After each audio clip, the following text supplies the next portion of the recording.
Hi guys, this is Tim Queen and today we're going to talk about Instagram trends for 2019 and the death of Pinterest.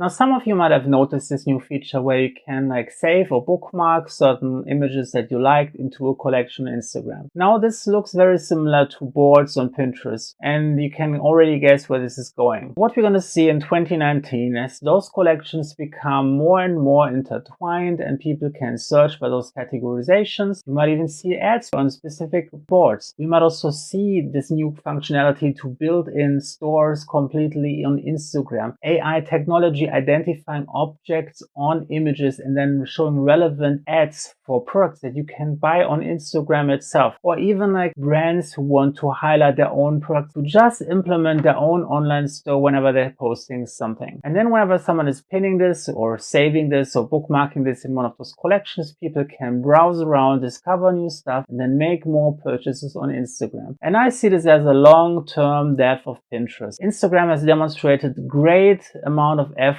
on copying other platforms' most valuable tools. And I've seen Instagram grow over the last couple of years, and they have systematically implemented the best of other networks that made them unique. Just look at Snapchat, how Instagram was implementing all the different things that made Snapchat unique and ultimately obsolete. And the same is going to happen with Pinterest. Just give it a little bit of time, watch out for more and more e-commerce tools built into the platform, more AI identifying objects and brands, and then allowing brands to tag their own online shop within the ecosystem of Instagram so people never have to leave the platform and can make all the purchases online. There you have it. Let me know in the comments below, what do you think? Do you think this is the death of Pinterest, or is Pinterest going to survive in the long run? And make sure that you subscribe and hit the notification bell to get more email updates when I release a new video.